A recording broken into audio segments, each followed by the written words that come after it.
As we go down to the starting line, we've got Charleston in black, Stanford in yellow.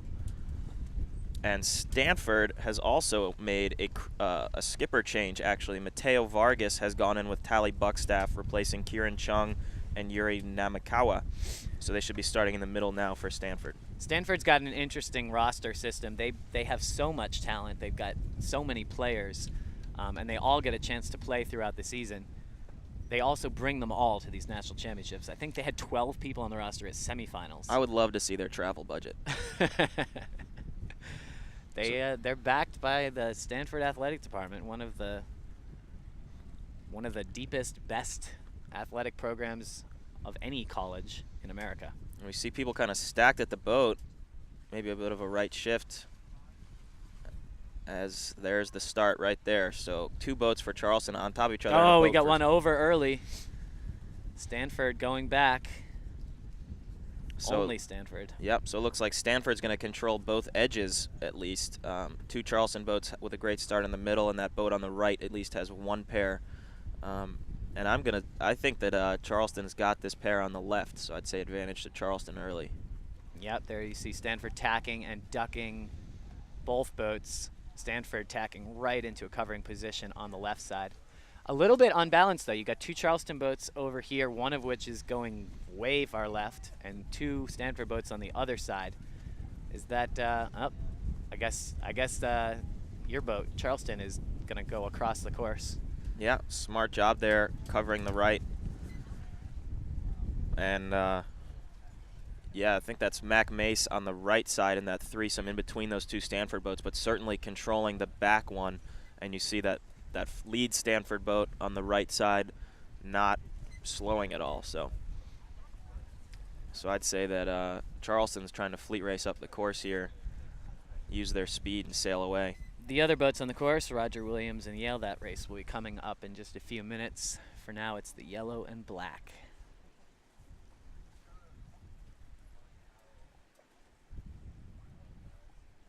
Well, once again, we've got Paul Perry from USF minding the chat room. So if you have any questions or comments for us, let us know. We saw one from Justin Law earlier this morning, said he watched yesterday's replays.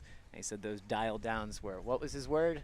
He said they're more dialed down than they've seen in the previous. Yeah, I think his comment was that all those dial downs were pitiful. Yeah, the dial down, typically a desperation move, and as we were saying all day yesterday, things changing so quickly on the last beat that I think every race in the final 8 so far has featured boats sailing downwind in the last third of the final beat. He was getting nostalgic, said they never used to do that when he was sailing. Well, everyone's better now than they were when he was sailing. So they can do it. Yeah, this is an evolving sport. You were also asked if you were hungry to go sailing on the breeze. Who asked? I believe Jay Law. We'll take a look up the course now. Charleston balancing here. You see that jib luffing. If we punch into that top pair, Charleston trying to keep it balanced as they've got 2 pairs moving up the course together. Looks like they did a good job. Yeah, getting They've the still left got across. That one too.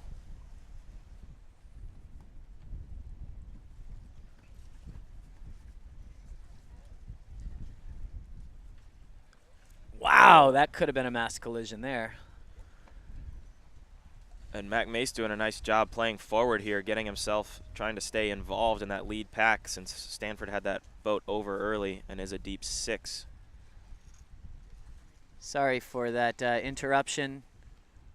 We are streaming 3 simultaneous streams to you today. We've got a high version for those of you at home on broadband internet, a medium version for those of you in hotels and other places, and also a mobile version. If you're headed out of the house today, you can pull up on your iPhone or your Android, your iPads, your tablets, and check us out on the go. And watch Charleston dominate everybody as they are doing against Stanford at the moment. A 1-2-4 for Charleston on this downwind, and that's not what Stanford wants to see.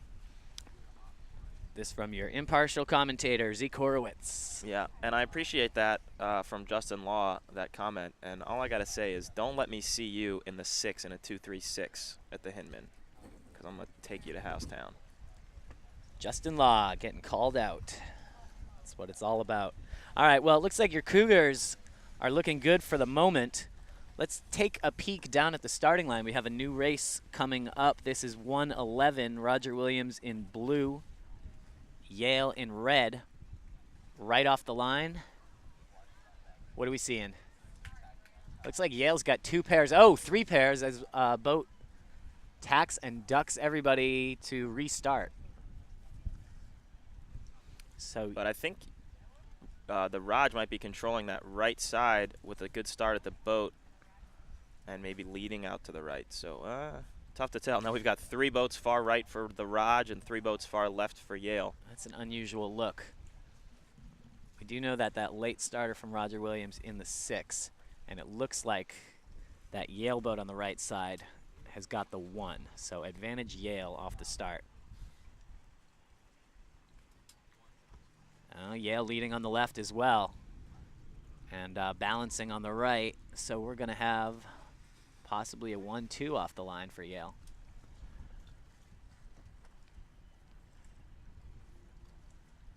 Meanwhile, your Cougars continuing this race in a 1-2, rounding the bottom marks. And it looks like I had made a mistake. I just assumed that that was Mac Mason, the last boat for Charleston, but he's actually in first. He's so fast. He's in first. He's going faster than everybody else. That's what I hear. It must have been that whole lamb he ate the other night. I believe it was. So Charleston's still looking solid around. Oh no, did they lose the ace?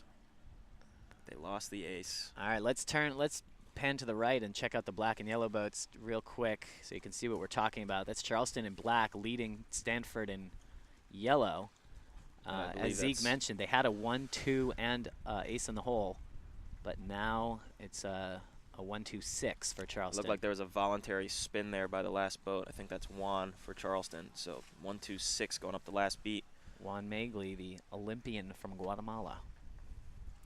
All right, well, we'll keep tabs on Charleston and Stanford. Let's see if Roger Williams has been able to gain any ground back from Yale.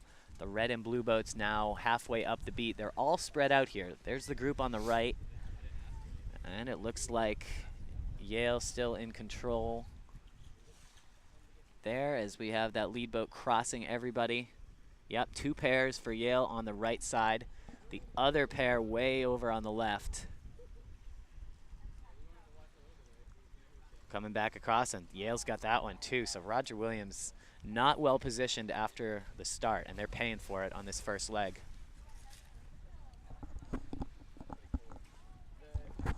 All right, Zeke, what do you want to watch? Cougars? Oh, okay. All right, black and yellow. We go back You now. insist. They are halfway up their beat. These races are going pretty quick this morning. They sure are. Yeah, I wonder if can they do a double Final Four if time permits? But they can do whatever they want. Yes, in fact, they can do anything they want. I don't know if they would want to do a double Final Four. The beauty of this system is that we'll have three round robins, which will mean no ties. Well, maybe they could do a triple Final Four. That would be possible. Yes, they could do that. They could do anything. Anywho, I think Charleston's still looking pretty good. There has been a boat for Stanford that's extended way out to the right side, trying to get leverage up the last beat.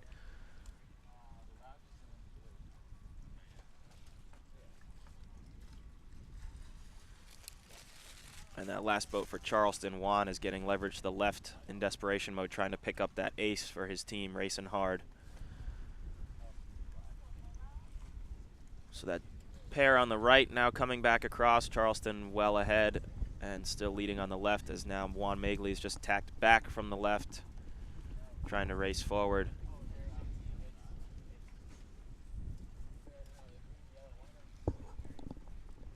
And an earlier tack there from the lead boat on the left for Charleston, so maybe they think they're in that finish box out there on the left, trying to get in the box as their teammate on the right comes across, still leading.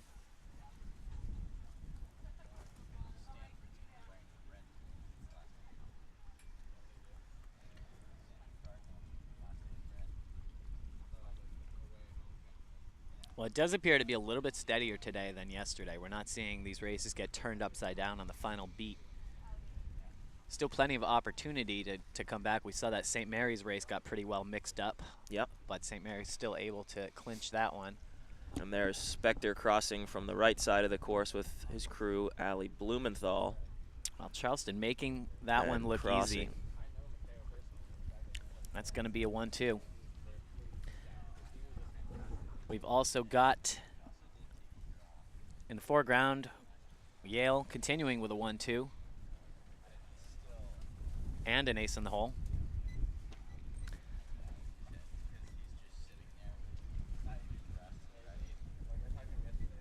And I'm not sure where we are in the sequence of the next race. I thought I heard some horns. It looks like they're gearing up. We haven't watched a whole lot of starts, so why don't we turn now to the next race. This will be St. Mary's in green versus Georgetown in orange.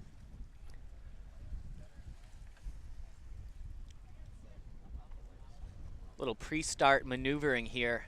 The boat's trying to get into position. Zeke, take us through a pre-start. Let's assume that we have about a minute left to the start. What are you trying to do? I mean, we know that they want to stay out of their teammates' way and start on the line, but what do they do with the opponents? Yeah, well, most teams designate a skipper for each zone on the line, the boat, the middle, and the pin. And then from there, it's a game of fishing, as they call it, trying to get hooks or get to leeward of somebody. Typically, they say in this breezier stuff, you want to tail in because you're able to hold your lane longer. And in the lighter stuff, you want to be leading in. So you can see the orange boat for Georgetown at the boat is tailing in. And looks to have a pretty nice start there at the boat as the middle guy for Georgetown has been flushed out. So this will be 112 out of 119 if you're keeping track. We're coming to the end of flight 7. We still have 2 more flights and 1 more race after this. And you can see how that boat for Georgetown started at the boat tailing in and serves as a gatekeeper as Chris Barnard gets flushed in the middle. But since that boat won on the boat end of the line, Chris Barnard able to get to the right and start getting some leverage to try to catch up early in this race. So just to update you, Yale now on its final beat. They still got that 1-2, looking very solid over Roger Williams. We just saw Charleston taking the win over Stanford. And I'd say this is an Charleston's going to advantage. stay out there. It looks like they're in black again. They're just all the way through staying in black. Yeah, you're right. This looks like an advantage for St. Mary's early.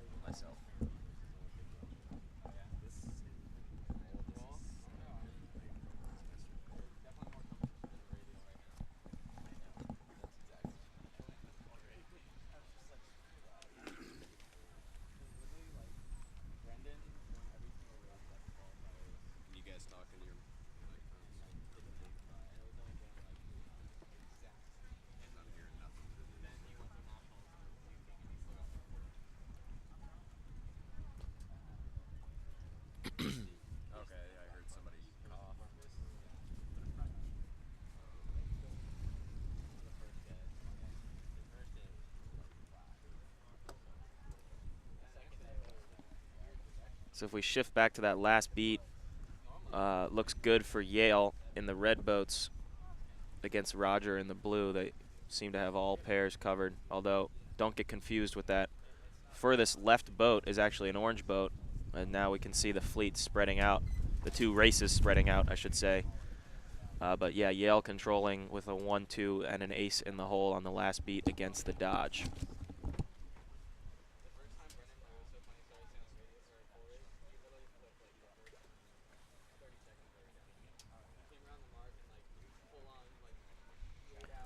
And over back on the first beat, we've got a boat ragging for St. Mary's on the right side. They look like they're thinking about being play 1, I think, still, and trying to balance to get the left across. So we're looking at green and orange on the first beat. And there they are. So it's St. Mary's in green, Georgetown in orange. And I think that far right pair is advantage to St. Mary's with an ace in the hole. So we can still see that middle boat ragging for St. Mary's, trying to get the left across and beat play one. Doing a really nice job. In that last race, we saw St. Mary's really just picture perfect on their positioning and their ability to change up the play, keep things balanced. Really good course awareness from that team. Yep, St. Mary's once again performing really well at the Nationals here on the final day, in position to be there at the end. So we'll see if they've done enough, as now the left boat for St. Mary's comes across, and there goes the right, and an excellent balancing job there by St. Mary's. You see they've got the ace in the hole coming in on the starboard ley line. So great stuff. A 1-2-5 for St. Mary's against Georgetown. So this is always sketchy, coming on that starboard ley line, having to tack around the mark, as that boat behind can try to stick their bow in there and prevent you from tacking. But a great job by St. Mary's doing that slow tack around the mark and forcing Georgetown to go outside. And we're seeing some action here. Georgetown seems to have done a nice job high-lowing the second boat for St. Mary's, getting to them. So St. Mary's could be thinking of a play 4 opportunity, as we see now that last boat for St. Mary's once again trying to start that gap, as now the middle green boat for St. Mary's is starting to push around the outside. So Georgetown looks to be in a 2-3-6, trying to double team that second boat for St. Mary's, who they caught on this run. St. Mary's, their last boat, who's screen left green, should be trying to put a little gap in and go play 4 once again, as we see the first boat for St. Mary's now stopping to look for an opportunity to do a pass back with their now 4th boat. That and a was green flag. Okay, green. And a great job. I think that might be John Wallace again putting that gap in for St. Mary's. It's funny how you oftentimes see the same players in the same roles in these team races. He's clearly the Haas on that team.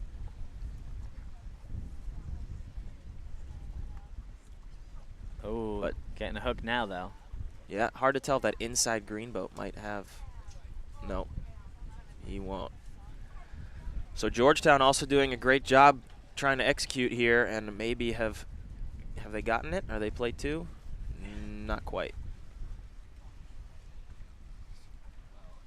Now that boat on the left of the screen, it looked like had a piece of St. Mary's, but now back in the 6. So everybody's stopping at Mark 3. Yep, playing back here. St. Mary's still controlling the front of the fleet. And are they going to get around? Maybe. I'd still call that a 1-4-5 for St. Mary's, but super tight. No gap in just yet. So John Wallace, I believe, has got some work to do in the 5 for St. Mary's. And that 5 now being covered on this tiny little 4th leg. But still staying with his pair. Staying and inside. a red flag. That's a red flag, and this one's going to go to Georgetown. So that's going to solidify nice that break. 6. Yeah, great break for St. Mary's, as now you see John Wallace playing forward, getting involved a little bit, and actually crossing. So St. Mary's could be in a play 1 opportunity here, as now Georgetown has got a deep 6. And it's hard to tell if St. Mary's is controlling on the left. It looked like Georgetown got pretty bow out, as we just saw St. Mary's actually come back to the middle with Georgetown on top. And they've let that boat get pretty far out there, attacking, trying to lee bow, but and actually yeah, they attacking did. in the Attacking face. between them. So Georgetown, it looks like it's still a 1-4-5 for St. Mary's, and I would look for that last boat for St. Mary's to go back to that deep 6 now and continue this gap, because that gap can shrink up quickly in this amount of breeze. And we see a pass back trying to happen on the left. St. Mary's trying to go play 1, but that middle Georgetown boat's doing a great job. Yeah, he's hanging in there and just continuing to push forward. Okay, now St. Mary's tacking out. So St. Mary's now free going to the middle. A nice job. I think that's Josh Greenslade in first for St. Mary's. And an umpire call here. Green flag.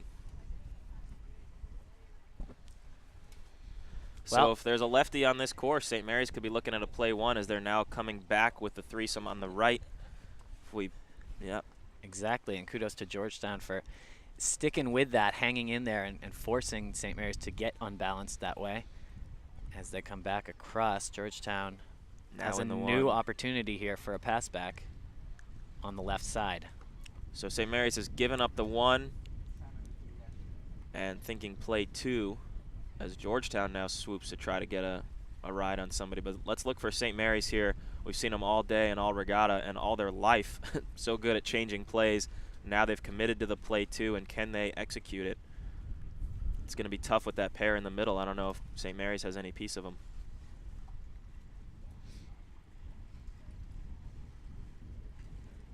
So much action a minute ago. Now everybody on starboard. And really impossible for us to tell who's hipped up on who. There goes the middle boat, so maybe not controlling. And now Georgetown could be looking at a possible play 4.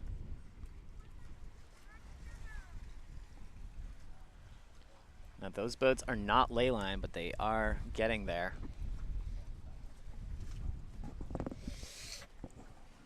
Let's pull back a little bit and get the big picture. So once again, we see this split. The threesome going out left and 2 boats going way out right, which we believe was a Georgetown boat controlling on the right.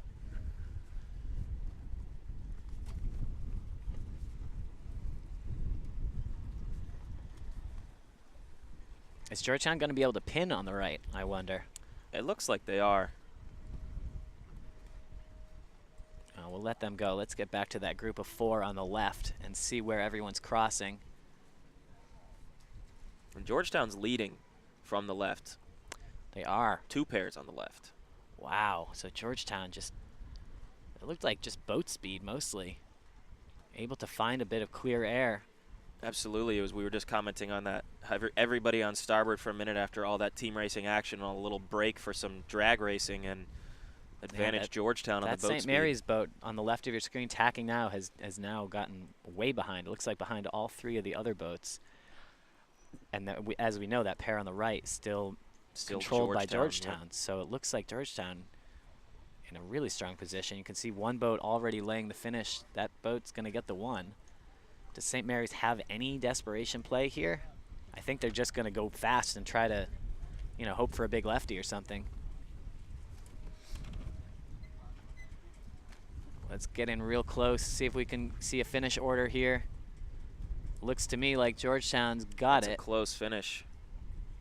I think those 2 Georgetown boats crossed first at the Yeah, and even if at not, the pin, they would be 2, 3, 5. 5, which would be a win for G-Town. And the fact that St. Mary's didn't turn back makes me think they were just conceding the win there. So I'm thinking it was 1-2 for Georgetown. Either way, St. Mary's in the 6, and that's going to be a win for the Hoyas.